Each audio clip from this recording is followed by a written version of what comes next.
Long ago, in the heart of Umuike, a small Igbo village surrounded by lush forests and rich red soil, lived a young boy named Obinna.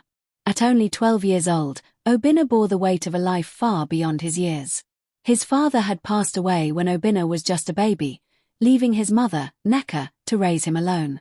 Though poor, they had a small piece of land left to them, a gift from his father meant to ensure their survival. This land was their lifeline. On it, Nneka grew yam, cassava, and vegetables, which she sold in the village market. Though life was tough, they managed to scrape by with dignity. Obinna helped his mother in the field, carrying water, planting seeds, and weeding. He often dreamed of a brighter future, where he could build a house for his mother and go to school. But trouble began to brew when Obinna's uncle, Okoro, his late father's elder brother, set his eyes on their land. Okoro was a wealthy and cunning man, known for his greed and ruthless behavior. He believed that as the elder of the family, the land rightfully belonged to him. One morning, Okoro arrived at their home, his face darkened by anger. "Nneka," he thundered, "how dare you claim the land my brother left? You are a mere woman, and this land belongs to me as his elder brother. Pack your things and leave." Nneka, though frightened, stood firm. "Okoro, this land was given to me and my son by my husband before he died. It is not yours to take." Okoro sneered. "A widow and a child dare to challenge me? We shall see." He stormed away, and within days, he returned with men from the village council, claiming the land was his. Okoro bribed the elders with bags of yam, wine, and coins, convincing them to rule in his favor. Nneka cried bitterly, pleading with them, but they turned a deaf ear. Forced off their land, Nneka and Obinna moved into a small, dilapidated hut on the edge of the village. Without the land, they had nothing to eat or sell. Nneka fell ill from the stress, and Obinna grew thin with hunger. Yet, despite their suffering, the boy remained determined to reclaim what was rightfully theirs. To Okoro, Obinna had a plan. The boy spent the night preparing, enlisting the help of the forest animals he often played with. On the day of the race, Okoro boasted loudly, "No one can outrun me." The villagers gathered to watch, eager to see the outcome. When the race began, Okoro sprinted ahead, his large figure barreling through the dirt path. Obinna, however, disappeared into the bushes. As Okoro ran, he suddenly saw Obinna ahead of him, waving cheerfully. "How did you get here?" Okoro gasped, but before he could ask more, Obinna disappeared again. This happened several times, with Obinna always appearing ahead, no matter how fast Okoro ran. The villagers whispered in amazement, wondering if the boy had magical powers. What they didn't know was that Obinna had hidden his animal friends along the path. Each time Okoro passed, one of the animals, dressed in Obinna's clothes, would leap out, creating the illusion that the boy was always ahead. By the time Okoro reached the Iroko tree, panting and exhausted, Obinna was already there, sitting calmly and smiling. "Uncle, you have lost," he said. The villagers erupted in cheers. Humiliated and defeated, Okoro had no choice but to return the land to Obinna and his mother. From that day forward, Obinna and Nneka worked their land in peace. Obinna's cleverness became legendary, and the story of how he outsmarted his greedy uncle was told for generations, a reminder that even the smallest and weakest can triumph over the strong when armed with wisdom and determination. And so, Obinna and his mother thrived, proving that justice, though sometimes delayed, always finds its way. In the quiet village where the rivers ran clear and the soil was rich, Obinna continued to grow into a handsome young boy named Obinna. Lived with his aging mother. At just 15 years old, Obinna bore the weight of his family's struggles. His mother, a farmer, could no longer till the land due to an illness, and his mother's meager income from weaving baskets barely kept them alive. One fateful evening, as the family sat in their thatched hut, a visitor arrived. He was Chief Chijioke, a wealthy trader from the city of Onitsha, dressed in flowing agbada and shining leather shoes. He was known for taking young boys from the village to serve him in the city, offering them a chance to learn business and improve their fortunes. "Obinna," Chief Chijioke said, his deep voice resonating in the small hut, "your late father tells me you are hardworking and honest. Come to the city with me. Serve me faithfully for 10 years, and I will reward you handsomely." You will have your own trade and wealth. Obinna hesitated, but his mother placed a reassuring hand on his shoulder. Go, my son, his mother said. This is your chance to change our fate. With a heavy heart, Obinna bid farewell to his mother and the life he knew, embarking on a journey to the bustling city. Obinna started his service. In Onitsha, Obinna was thrust into a world unlike anything he had known. The markets buzzed with energy, traders shouted to attract customers, and the air was filled with the aroma of spices, roasted corn, and fresh fish. Chief Chijioke owned a vast trading empire, dealing in textiles, palm oil, and provisions.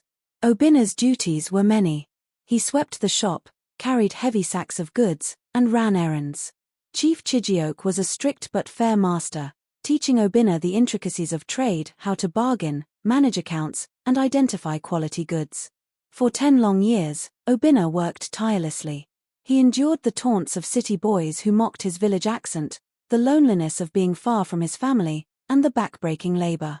Yet, he remained honest and diligent, earning the respect of his master. The final year and the master's test. As the 10th year approached, Obinna's heart filled with hope. He had saved little money of his own, but he trusted Chief Chijioke's promise of a reward. However, the final year brought an unexpected test. One evening, Chief Chijioke called Obinna into his private quarters. He handed the young man a large sum of money and said, "Take this money and buy 100 bags of rice from the market. Be careful, for if you lose even a kobo, your service will have been in vain." Obinna nodded, his heart pounding. Early the next morning, he went to the market and purchased the rice. On his way back, a man in tattered clothes approached him, weeping. "Please, my brother," the man begged, "my family is starving. Spare us a little rice." Obinna's heart ached, but he remembered his master's warning. He gave the man a small portion of his own lunch instead and continued on his way. As he neared the shop, a young woman with a sickly child stopped him. "Please," she cried, "my child is dying of hunger. Even a handful of rice will save her life." Obinna hesitated but could not bear the sight of the wailing child. He scooped a small portion of rice from one bag and gave it to her. When he returned to the shop, Chief Chijioke inspected the bags. He noticed one bag was slightly less full. "What happened, Obinna?" he asked sternly. Obinna fell to his knees and recounted the encounters. "Master, I could not ignore their suffering. I gave a little to save a life, but I did not take any for myself." Chief Chijioke was silent for a long moment. Finally, he said, "You have passed the true test of service. Wealth means nothing if it is not used to uplift others. Your compassion and honesty are your greatest assets." Days later, on the final day of Obinna's service, Chief Chijioke called a gathering of his family and workers. He presented Obinna with a title deed to a shop in the city, a sum of money to start his business, and a bag of yams to take back to his village. "You have earned this not just through hard work but through the goodness of your heart," Chief Chijioke declared. Obinna returned to Umwaria as a man of means, his mother beaming with pride. He built a home for his family and became a successful trader, known for his honesty and generosity. In his shop, he often told the story of his journey, inspiring other young boys to pursue success with integrity and compassion. And so, Obinna's name became legendary, a testament to the rewards of humility, hard work, and a kind heart. Obinna stayed in a village for a while, and his mother is preparing him for the city. Obinna grew up with dreams as vast as the skies. His family was poor, but his determination to rise above his circumstances was unshakable. At 16, Obinna later left home to start his own business under the art of trading textiles.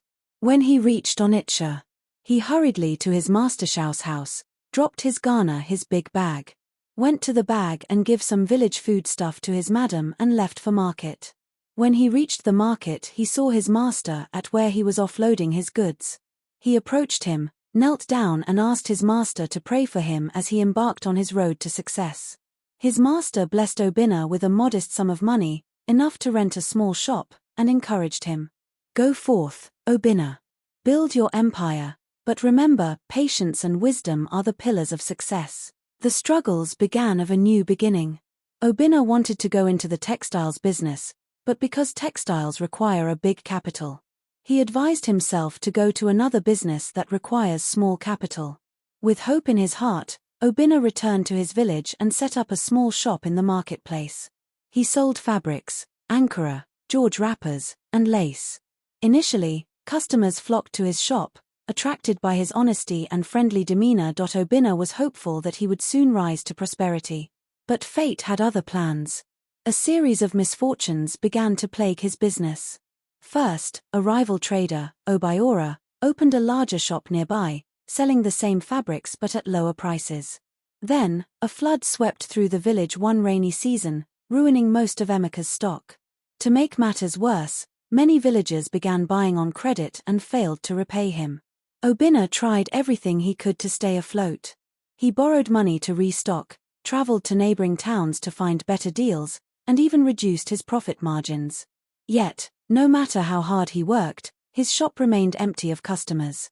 The turning point. One evening, as the sun dipped below the horizon, Obinna sat outside his shop, staring at the dwindling pile of fabrics. His heart was heavy, and for the first time, he doubted himself. "Why has the spirit of fortune abandoned me?" he muttered. That night, Obinna had a vivid dream. He found himself in a dense forest, where a glowing figure stood beneath an ancient iroko tree. The figure, dressed in shimmering white, was Ninmuo, the spirit of perseverance. "Why do you despair, Obinna?" she asked in a melodic voice. "I have worked hard, yet my efforts yield nothing," Obinna replied. "What am I doing wrong?" Ninmuo smiled. "Success does not come to those who give up at the first sign of hardship. A farmer does not abandon his fields after a poor harvest. Go back, Obinna. Seek wisdom, adapt to your challenges, and never lose faith." She handed him a seed. "Plant this in your heart, and it will grow into resilience." The path to renewal.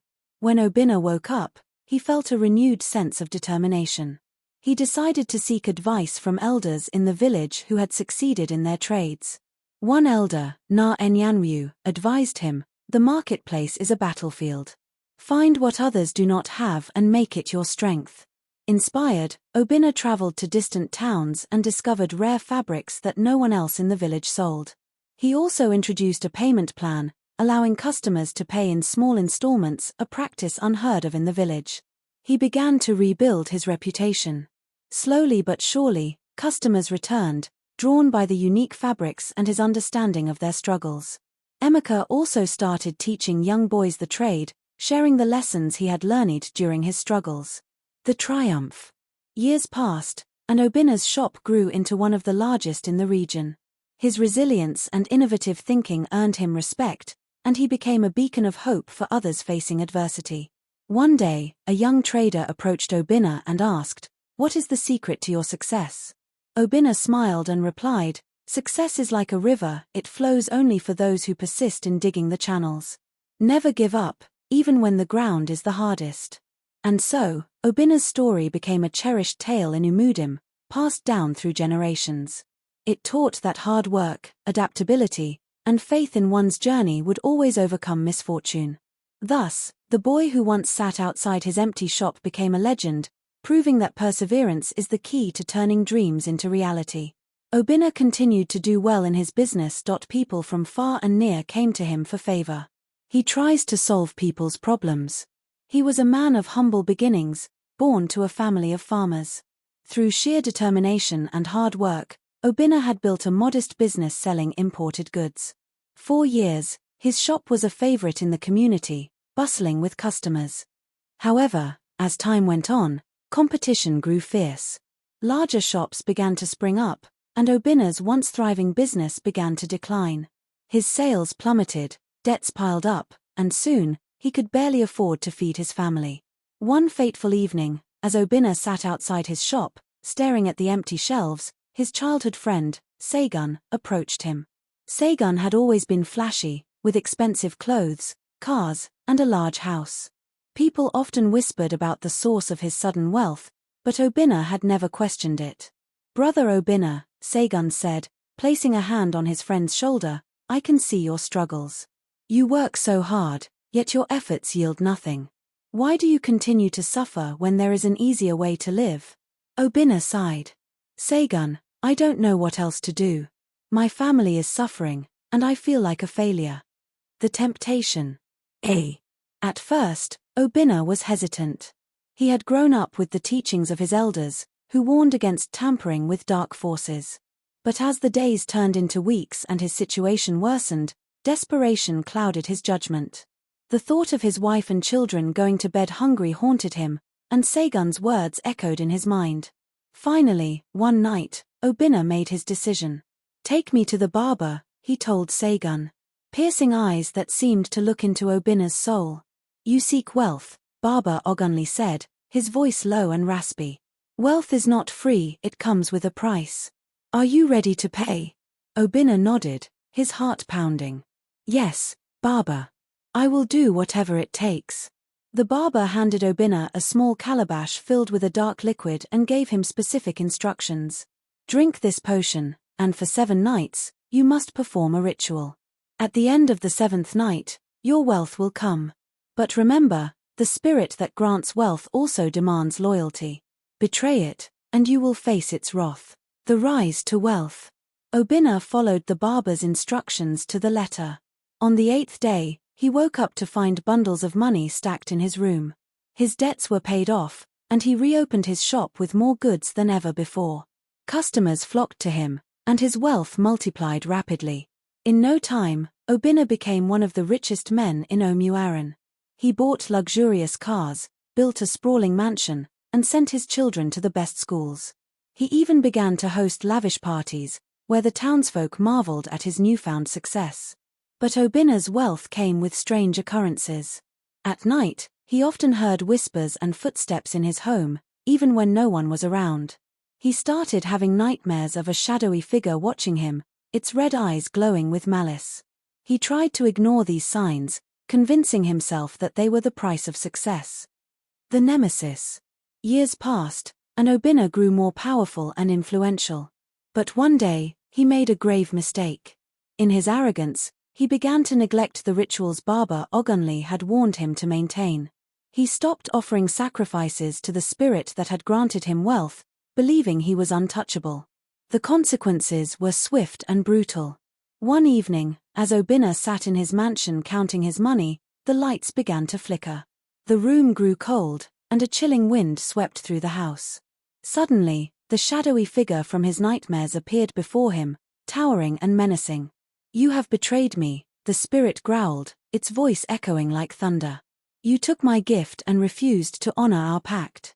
Now, you will pay the price. Obinna fell to his knees, begging for mercy, but the spirit was relentless. Within days, his fortune began to crumble. His business collapsed, his bank accounts were mysteriously drained, and his mansion burned to the ground under mysterious circumstances. The townsfolk, who had once admired him, turned their backs on him, whispering that his wealth had come from dark dealings. Even Sagun, the friend who had introduced him to Barber Ogunli, disappeared without a trace. The downfall and redemption. Penniless and broken, Obinna returned to his village, where he lived in isolation. Haunted by guilt and regret, he sought solace in the teachings of the elders he had once ignored. One day, he went to the village priest, a kind and wise man named Father Chibuzo, and confessed everything. My son, Father Chibuzo said, you strayed from the path of righteousness, but redemption is not beyond your reach. You must seek forgiveness, not just from God but from those you wronged. Following the priest's advice, Obinna began a new chapter in his life. He worked as a laborer in the village, earning an honest living. Though his wealth was gone, he found peace in humility and service. Years later, Obinna became a storyteller, sharing his tale with young people in the village. Greed and shortcuts lead to destruction, he would say. True wealth comes from hard work, patience, and a clean conscience. His story became a cautionary tale, passed down through generations, reminding everyone that while wealth may come and go, integrity is a treasure that lasts forever. And so, the man who once sought riches at any cost became a beacon of wisdom, teaching others to value honesty over material gain.